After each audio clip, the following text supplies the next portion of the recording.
Good morning. It's April 20th, 2022. This is To My Liberal Friends, and I'm John Haddo. We all know that inflation is running out of control. It keeps going higher and higher and higher. So how are Americans reacting to inflation? Well, to be honest, inflation is a hidden tax on everyone, but it hits two groups of people in the economy the hardest. The first are low-income workers, and the second are retired people. We all know that inflation is running at somewhere over 8.5% year over year. Specifically, four categories are hitting these people, low-income workers and retirees, the hardest. Food's up 8.8%, gas is up 49%, electricity 13.5%, and rent has increased about 6%. These are all basic needs that both low-income people and retirees find themselves coming out on the short end of the stick. In this country, about 12% of older adults, those retired, live solely on their Social Security check. They got a big raise at 5.9% last year, but that's been erased by inflation. And it's those four key areas that are hurting them the most. They all got to buy food. They all have to drive their cars. They all need electricity in their homes, and a significant number of them are paying rent. So almost 10% of older Americans are now living below the poverty line. And a recent study showed that only 40% of retired people believe their income is keeping up with inflation. That means they have to change their retirement plans and strategies.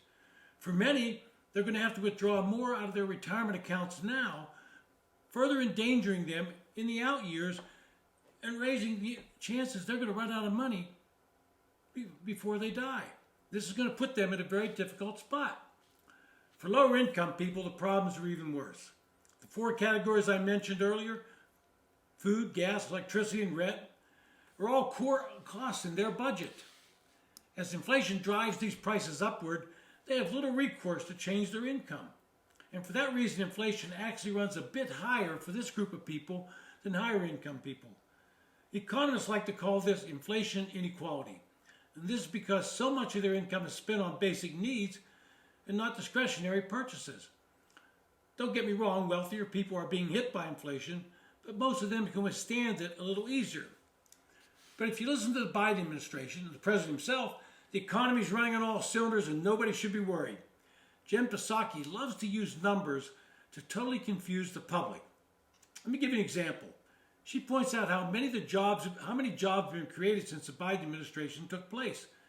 But she ignores how many jobs were lost due to the COVID pandemic, and many of the jobs they claim are being created are simply ones finally returning to the marketplace. Then they talk about how they've reduced the deficit by some large number, larger than any time in history, while ignoring that it was the COVID stimulus bill that pumped trillions of dollars into the economy and onto the national debt. You simply can't have it both ways. If you raise the deficit to a high number for a couple of years, it has to come down eventually, and that's what finally happens, and Biden touts that as some big accomplishment. He completely ignores that the trillions of dollars that his administration pumped into the economy was also one of the root causes of our current inflation. Politically, it's been a drumbeat of bad news for Democrats. Inflation is running out of control, and interest rates are climbing higher than we have seen in years. Mortgage rates are now over 5%. The Federal Reserve is going to have to raise interest rates several times this year in an attempt to curb inflation. And that runs a danger of pushing the nation into a recession. Now, if history holds true, Democrats will lose the majority in the House and possibly the Senate. And finally, Joe Biden will be forced to negotiate with Congress on a bipartisan basis. You all know what that is. It's one of his signature bills, the Bipartisan Infrastructure Bill, passed in 2021. How many times have we heard him tout that bipartisan negotiation brought that bill? But let's be honest, even that bill may find itself collapsing under inflationary pressure. The producer index for building materials and supplies soared 25% over the past 12 months. It's up 58% since Biden took office. And that means you get less done for the money allocated.